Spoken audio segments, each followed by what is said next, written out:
आशिषित प्रायश्चितको दिन पवित्र समाको दिन आएको छ।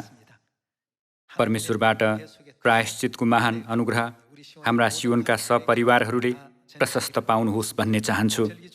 चाडमा धेरै आशिष पाउनुहोस्। आज यस अपराह्नको समयमा पनि परमेश्वरबाट प्रायश्चितको महान अनुग्रह र हाम्रा पापहरू क्षमा गर्नुभएका परमेश्वरको असीम प्रेमलाई पुनर्विचार गर्दै सुरुको मण्डलीको विश्वास कसरी त्यस्तो द्रुत गतिले वृद्धि भयो भन्ने बारे पनि सोचौँ।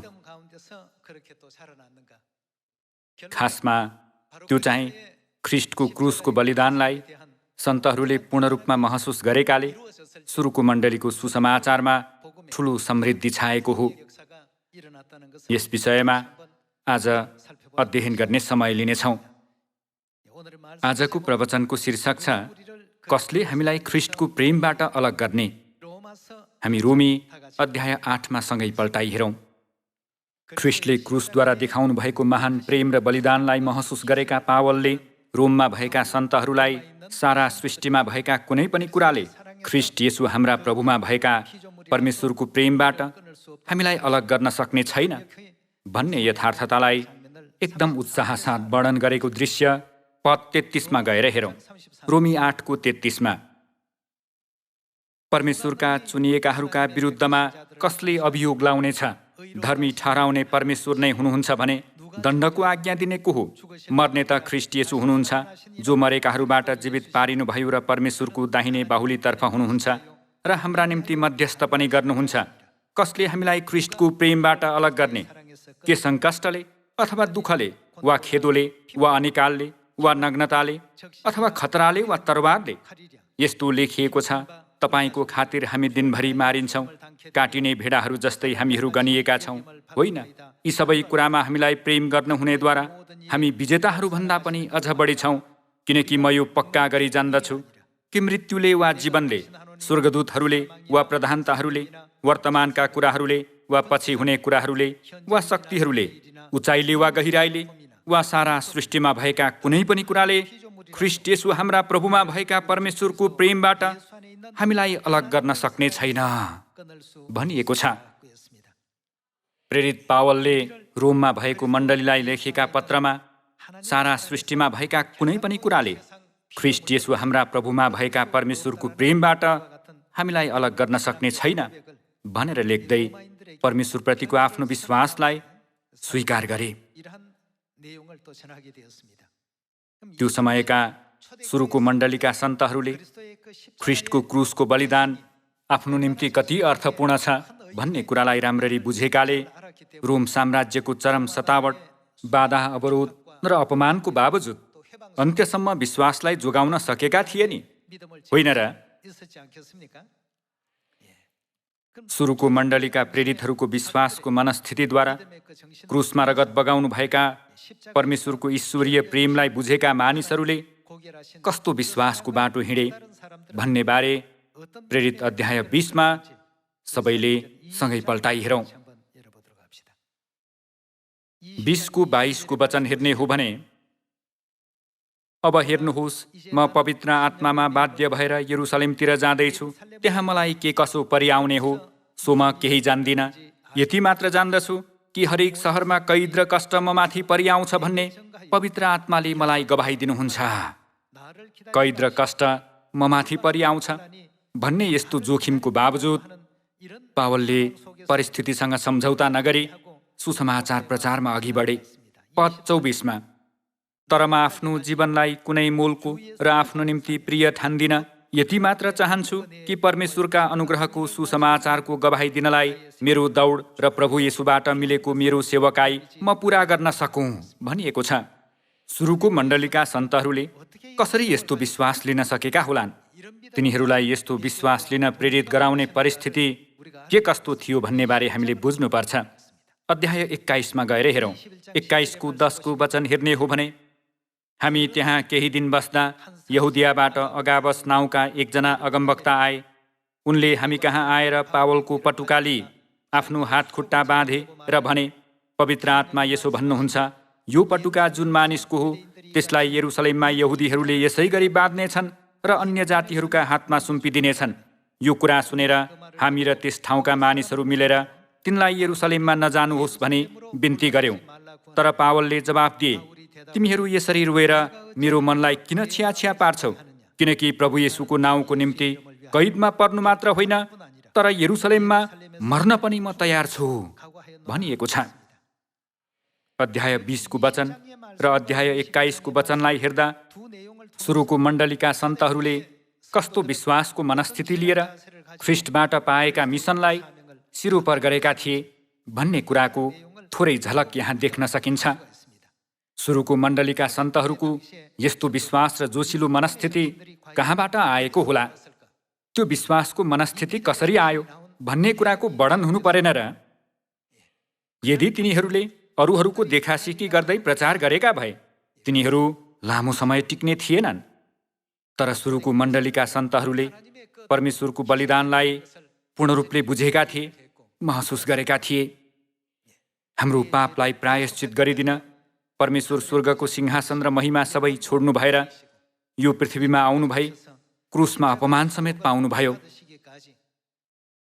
परिस्थितिलाई बदल्न सक्ने पर्याप्त शक्ति आफूमा भए पनि उहाँले स्वेच्छाले त्यो बाटो रोज्नुभयो र हामीलाई बचाउन आफू पेलिनुभयो।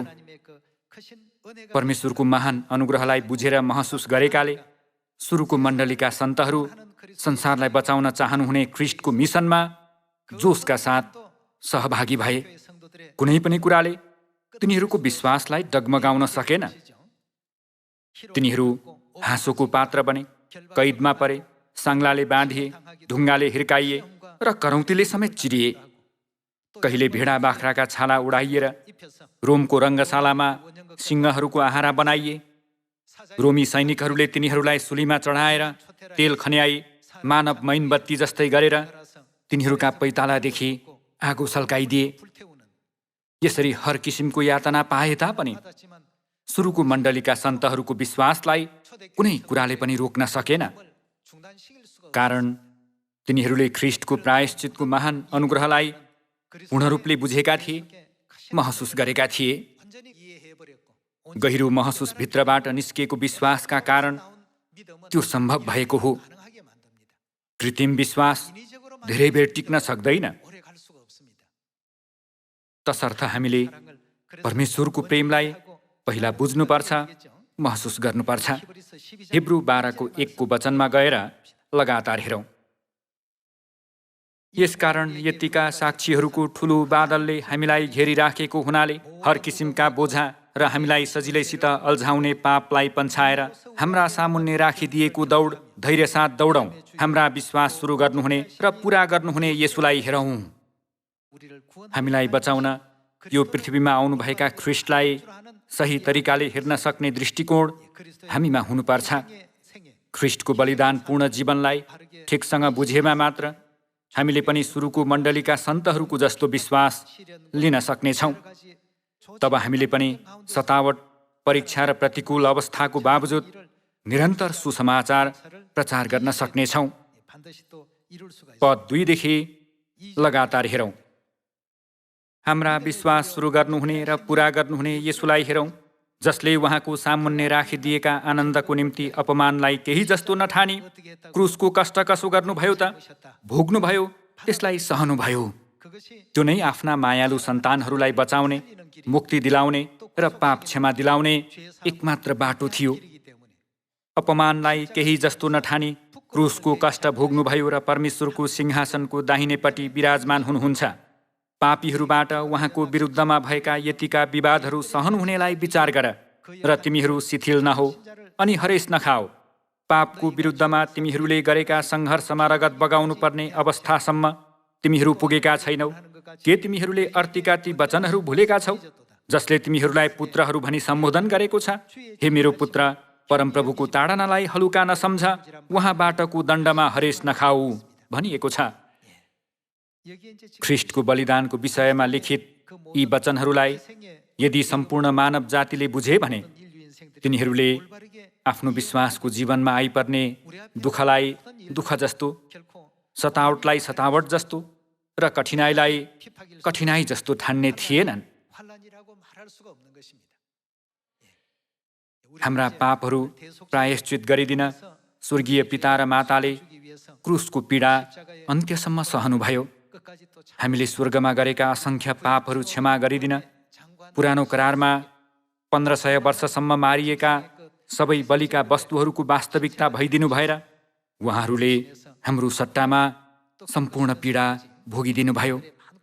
आज यस प्रायश्चितको दिनद्वारा यदि हामीले स्वर्गीय पिता र स्वर्गीय माताको प्रेम र बलिदानलाई बुझेका छौँ, महसुस गरेका छौँ भने के हामीले पनि सुरुको मण्डलीका सन्तहरूले जस्तै उही कार्य गर्न सक्नु पर्दैन र?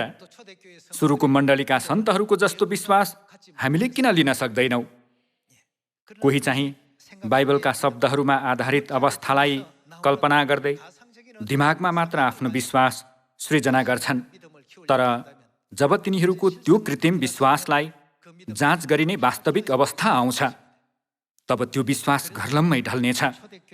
त्यसैले त सुरुको मण्डलीका सन्तहरूले ख्रिस्टको कष्टमा सहभागी हुने कुरालाई एकदम ठुलो गर्वको रूपमा लिए, विश्वासको जीवनमा त्यसलाई ठुलो महिमा ठाने। अब मैले पनि ख्रिस्टको कष्टमा सँगै सहभागी हुने योग्यता पाएँ भन्दै तिनीहरू एकदमै रमाए। 1 पत्रुस 4:1 को वचनदेखि लगातार हेरौँ। जसरी ख्रिस्टले शरीरमा दुःख भोग्नुभयो त्यसरी नै तिमीहरूले पनि त्यही किसिमको विचार धारण गरा। केजेभी अनुवादमा दुःखलाई हाम्रो विश्वासको हतियार भनिएको छ, किनभने जसले शरीरमा दुःख भोगेको छ त्यसले पाप गर्न छोडेको हुन्छ। यसरी त्यसले आफ्नो जीवनको रहल समय फेरि मानिसको कुइच्छामा होइन तर परमेश्वरको इच्छामा बिताउँछ। बितेका दिनमा अन्य जातिहरूले गरे झैँ तिमीहरूले व्यभिचार, कुवासना, मद्यपान, मोजमज्जा, पियक्कडपन र घृणित मूर्ति पूजामा प्रशस्त समय बितायो भनिएको छ। विगतमा अन्य जाति छँदा लिएको चाल चलनलाई अब छोड्नुपर्छ भन्ने अर्थ होइन र? पद 4 मा हेरौँ। तिमीहरू तिनीहरूसँग भ्रष्टताको बाटोमा नहिँडेका देखेर तिनीहरू छक्क पर्छन् र तिमीहरूको बदख्वाइ गर्छन्, तर जीवित र मृतकहरूका न्याय गर्न तत्पर हुनुहुनेलाई तिनीहरूले लेखा दिनुपर्नेछ। यसै कारण मृतकहरूलाई पनि सुसमाचार सुनाइयो, ताकि तिनीहरूले मानिसहरू जस्तै शरीरमा इन्साफ पाए तापनि आत्मामा तिनीहरू परमेश्वर जस्तै जिउन् भनिएको छ। ख्रिस्टले शारीरिक कष्ट भोग्नु भएकोले तिमीहरूले पनि ख्रिस्टसँगै कष्ट भोग्ने कुरालाई आत्मिक विश्वासको हतियारको रूपमा धारण गरा भन्नुभएको छ। पद 12 मा जाउँ। प्रिय हो, तिमीहरूलाई पारक गर्ने अग्निमय परीक्षा तिमीहरूमाथि आइपर्दा केही अनौठो कुरा भए जस्तै तिमीहरू छक्क नपर, तर केमा सहभागी हुँदा रमाओ भनेर भनिएको छ त? ख्रिस्टका कष्ट भोगमा। ख्रिस्टले केवल हामीलाई बचाउन कष्ट भोग्नुभयो। यसकारण पछि सत्यता ग्रहण गर्ने सियोनका परिवारहरूको मुक्तिको खातिर हामीहरू ख्रिस्टको कष्टमा सहभागी हुने कुरामा रमाउनुपर्छ। पद 13 मा फेरि हेरौँ। तर ख्रिस्टका कष्ट भोगमा सहभागी हुँदा रमाओ, ताकि उहाँको महिमा प्रकट हुँदा तिमीहरू पनि आनन्दित र हर्षित हुन सक। यदि ख्रिस्टको नाउँमा तिमीहरू निन्दित भयो भने तिमीहरू धन्यका हो, किनभने महिमाका र परमेश्वरका आत्मा तिमीहरूमाथि रहनुहुन्छ। तर तिमीहरूमध्ये कसैले पनि हत्यारा वा चोर वा खराबी गर्ने वा अर्काको कुरामा हात हाल्नेले झैँ दुःख नभोग। तर कसैले क्रिस्टियन भएको कारण दुःख भोग्दछ भने त उसले लाज नमानोस्, तर त्यही नाउँमा उसले परमेश्वरलाई महिमा देओस्, किनभने न्याय परमेश्वरकै परिवारबाट सुरु हुने समय आएको छ। र यदि यो हामीबाट सुरु हुन्छ भने त परमेश्वरको सुसमाचार नमान्नेहरूको अन्त्य कस्तो होला?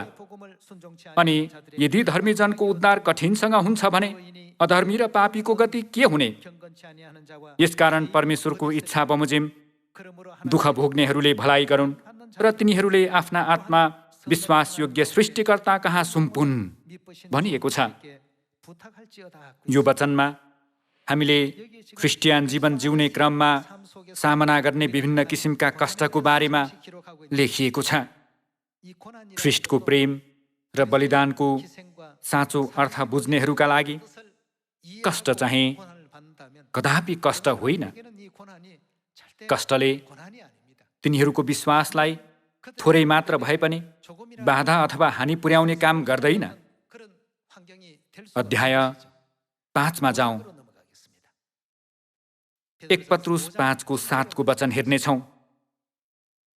तिमीहरूका सारा फिक्री उहाँलाई सुम्पिदेऊ, किनकि उहाँले तिमीहरूको वास्ता गर्नुहुन्छ। सचेत रहौ, जागा रहौ। तिमीहरूको शत्रु दियावलस कसलाई भेट्टाउँ र खाइहालौँ भने गर्जने सिंह झैँ खोजी हिँड्छ। विश्वासमा दरिला भएर त्यसको विरोध गर, किनकि संसारभरि नै तिमीहरूका दाजुभाइहरूले पनि यस्तै कष्टको अनुभव गरिरहनु परेको छ। सबै अनुग्रहका परमेश्वरले ख्रीष्टमा आफ्नो अनन्त महिमाको निम्ति तिमीहरूलाई बोलाउनु भएको छ। तिमीहरूले केही बेर कष्ट भोगेपछि उहाँले नै तिमीहरूलाई के पार्नुहुनेछ? फेरि नयाँ पार्नुहुनेछ। केजेभी अनुवादमा सिद्ध पार्नुहुनेछ भनिएको छ। ख्रीष्टको कष्टमा सहभागी भएमा बल्ल हामीले सिद्धता प्राप्त गर्न सक्नेछौँ। उहाँले नै तिमीहरूलाई फेरि नयाँ पार्नुहुनेछ, अर्थात् सिद्ध पार्नुहुनेछ, स्थिर गर्नुहुनेछ र शक्तिशाली पार्नुहुनेछ भनिएको छ। यसकारण हाम्रो अवस्था अनुसार हामीलाई केही मात्रामा क्षणिक कठिनाइहरू दिइन्छ। प्रेरित पावलले यस्तो कष्टको सामना गर्दै पछि कसले हामीलाई ख्रीष्टको प्रेमबाट अलग गर्ने भनेर यो कुरालाई बारम्बार जोड दिए। के सङ्कष्टले अथवा दुःखले वा खेदोले? परमेश्वरको प्रायश्चितको महान प्रेमको अनुग्रहलाई पहिल्यै बुझेकाले, पहिल्यै महसुस गरेकाले पावलले बाँचे पनि ख्रीष्टको निम्ति, मरे पनि ख्रीष्टको निम्ति भन्ने प्रण गरे। तिनले आफ्नो विश्वासलाई निरन्तर स्वीकार गरेका दृश्य प्रेरित अध्याय 20 र 21मा देखिन्छ। अब हामी पनि हाम्रो अघि जस्तो सुकै कठिनाइ अथवा गाह्रो अवस्था आइपरे तापनि हामीले त्यसलाई कदापि कठिनाइको रूपमा मात्र सोच्नु हुँदैन। बरु हाम्रो पाप क्षमा गरिदिन हाम्रा परमेश्वरले कति लामो कष्टको समय बिताउनु भयो होला। मैले भन्दा अझ धेरै दुःख भोग्नु भयो होला। मैले भन्दा अझ धेरै कष्ट र पीडाको गरौँ भारी एक्लैले बोक्नु भयो होला। मैले आफूले भोगिरहेको कष्टलाई कसरी कष्ट भन्न मिल्छ र? हामीले आफ्नो कष्टलाई परमेश्वरले भोग्नु भएको कष्टसँग तुलना गरेर सोच्नुपर्छ नि, होइन र? त्यसैले पावलले सुरुको मण्डलीका सन्तहरूलाई यसो भने, तिमीहरूले विगतका बालकको चाल सबै छोडिदेऊ। बालकको जस्तो विश्वासलाई छोडेर अघि बढौँ। हामीहरू पापी छँदा समेत परमेश्वरले हामीलाई त्याग्नु भएन, घृणा गर्नु भएन। हामीलाई पापमा त्यत्तिकै मर्नलाई छोडिदिन पनि सक्नुहुन्थ्यो। तर परमेश्वर स्वर्गीय सिंहासन र महिमा सबै पछि राख्नु भएर स्वयं यो पृथ्वीमा आउनु भई हाम्रो निम्ति होम बलिको वस्तु बनिदिनु भयो। हामी प्रतिको परमेश्वरको प्रेमलाई सोच्दै पछि हामीले म के भएकोले परमेश्वरले मलाई यस्तो महान प्रेम र अनुग्रह पहिराउनु भएको होला, म के भएकोले स्वर्गीय महिमा सबै पछि राख्नु भएर यो पृथ्वीसम्म मलाई खोज्न ओर्ली आउनु भएको होला। क्रुसको गरौँ भारीलाई कसरी सहर्ष स्वीकार गर्नु भएर मेरो निम्ति त्यस्तो दुःख र पीडाको जीवन जिउनु भएको होला भनेर सोच्नुपर्छ। यस्तो महसुसद्वारा पावलले कसरी मैले ख्रीष्टको प्रेममा घात गर्न सक्छु र? मानिसहरूले मलाई तरवारको धम्की अथवा अनिकालको मारमा पारे भने पनि सारा सृष्टिमा भएका कुनै पनि कुराले ख्रीष्टको प्रेमबाट हामीलाई अलग गर्न सक्ने छैन भनेर भने। हामीले परमेश्वरको यस्तो असीम प्रेमलाई सही तरिकाले बुझ्यौँ भने संसारले धान्न नसक्ने त्यस्तो विश्वास लिन सक्नेछौँ। यदि कसैले सुरुको मण्डलीका सन्तहरूको जीवनको देखासेखी गर्छन् भने पनि ती मानिसहरूको विश्वास धेरै बेरसम्म टिक्न सक्दैन। केही समय नबित्दै तिनीहरूको वास्तविकता प्रकट हुनेछ र तिनीहरूको विश्वास सबै टुक्रिनेछ। त्यसैले त हामीले परमेश्वरको असीमित प्रेम र ईश्वरीय बलिदानलाई जान्न र महसुस गर्न आवश्यक छ। 1 कोरिन्थी अध्याय 13मा थप एउटा वचन हेरेर समाप्त गर्नेछौँ। आज यस प्रायश्चितको दिनमा हाम्रो विश्वास ढलपल हुन खोज्दै पछि परमेश्वरले हाम्रो पाप क्षमा गरिदिनको निम्ति भोग्नु भएको दुःख, कष्ट र पीडालाई याद गरौँ। ज्ञानको कमी अथवा बालकको जस्तो विश्वासका कारण ढलपल नहौँ तर कसले हामीलाई ख्रीष्टको प्रेमबाट अलग गर्ने भन्दै घोषणा गरौँ। यस्तो मनस्थिति र विश्वासद्वारा अन्तिम विश्व सुसमाचारको मिसन पूरा गर्ने सियोनका सन्तानहरू सबैजना हुऔँ। 1 कोरिन्थी 13:9 हेरौँ। हाम्रो ज्ञान अपूर्ण छ, हाम्रो अगमबाडी अपूर्ण छ, तर जब सिद्धता चाहिँ आउनेछ तब अपूर्णता टलिजानेछ। जब म बालक थिएँ तब कसरी बोल्थेँ? बालक जस्तै बोल्थेँ। कसरी विचार गर्थेँ? बालकले जस्तो विचार गर्थेँ, बालकले जस्तै तर्क गर्थेँ। तर जब म जवान भएँ तब के गरिदिएँ? बालकको चाल छोडिदिएँ भनिएको छ।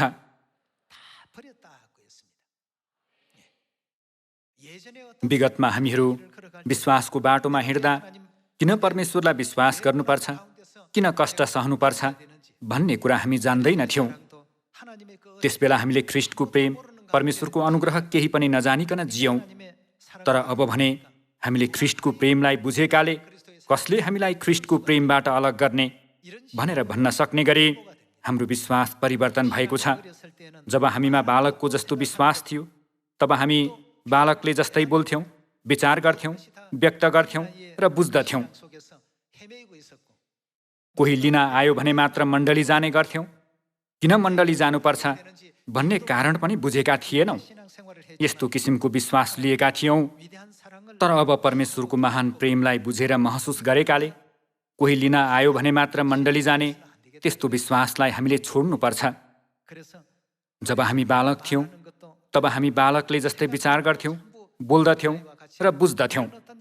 तर परमेश्वरको प्रेमलाई बुझेर अहिले हामीहरू जवानको रूपमा नयाँ गरी जन्मिएका छौँ। परमेश्वरको प्रेमको मनद्वारा हामीले सुसमाचारको कार्य पनि गर्दै दाजुभाइ दिदीबहिनीको हेरचाह पनि गर्छौँ भने हामीहरू कहिल्यै थकित हुने छैनौँ। तर ठिक विपरीत, यदि हामीले प्रेमको मन बिना सुसमाचारको कार्य गर्छौँ भने हामी निरुत्साहित हुनेछौँ र हाम्रा गोडाहरू गह्रौँ हुनेछन्। यस्तो अवस्थामा हामीहरू केवल अरूहरूको विश्वासको जीवनको नकल मात्र गर्न पुग्नेछौँ र थकित हुनेछौँ।